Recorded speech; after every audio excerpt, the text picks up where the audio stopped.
Play ball! If they don't win, it's a shame. It's 1,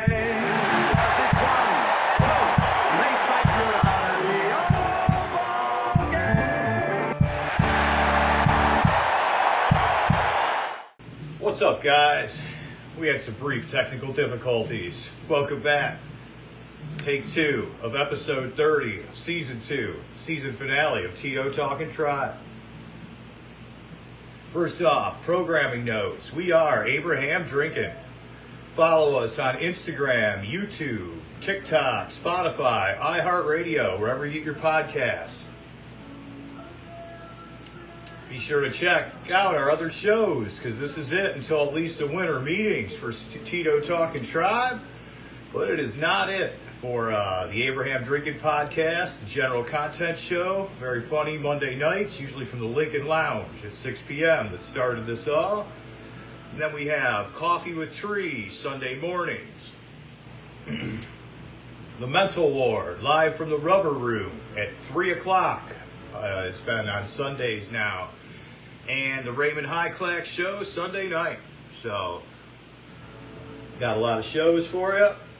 And I wanted to give a shout out to the 3 guests that came on at various points of the first half of the season to get this Cleveland Guardians, Indians 2025 baseball journey documented and started.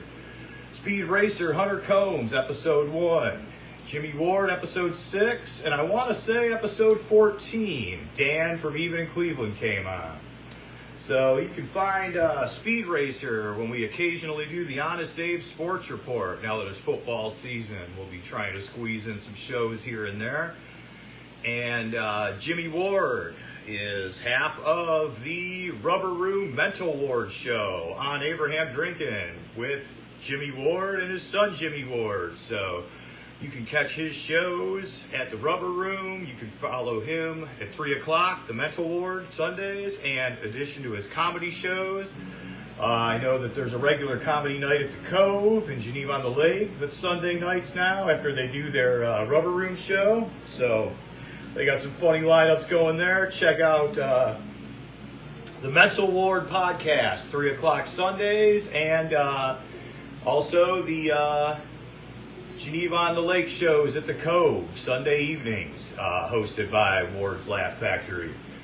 And then Dan from Even in Cleveland. You can catch most Tuesday nights. Even in Cleveland does shows, and occasionally some pop-up pregame, postgame shows on the weekend now that it's football season. So, back-to-back division champs. Tip of the cap to Stephen Vogt. 2 years as a major league manager, 2 division championships. So, a little easier to get to the playoffs than it used to be, but still damn impressive to have 2 years under your belt as a big league manager, 1 Manager of the Year award, possibly another one loading, and 2 division titles. So, let's hope that we can three-peat in 2026. It won't be easy. A lot of people feel like 2026 is our best window for contention, and 2025 was just sort of a pleasant surprise, so we'll see. The Tigers won the Single A, Upper A, and they went to the finals in the Double A championships in the minors this year. So, best pitcher in the game in his prime right now with Tariq Skubal. And Riley Green, fully bloomed, came into his own, going 30 and 100 with his arrow, I'm sure, still pointing up. And hotshot prospects Max Clark and Kevin McConaughey will both be up helping at some point next year. So the Tigers are going to be tough again. We'll be lucky to barely hold them off like we did last year again. The Royals also will be tough.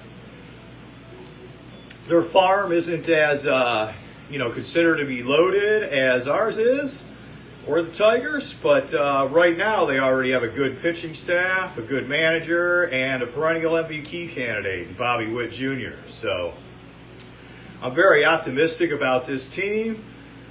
I think that we're better off than we were 1 year ago in overall, team balance and talent, but this is a tough division. I don't think the Twins or White Sox will be a factor next year. They might not be total pushovers like the White Sox and Twins at their worst have been in recent years, but they won't be relevant to this division race. But it'll still be a tough enough three-headed monster with us, the Tigers, and Royals. Very interesting storyline to follow will be our middle infield. We are loaded with hitters in our system, and middle infield is no different. Angel Hinao, Travis Bazzana, Juan Brito, and Milan Tolentino will all probably be big league ready at some point in 2026. Tolentino and Bazzana for sure.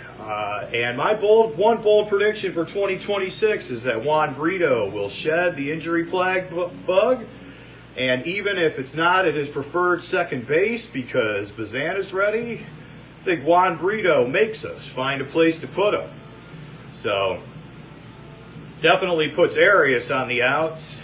If any of our incumbent middle infielders gets another look, it's Rocchio with his slick glove and versatility and timely hitting.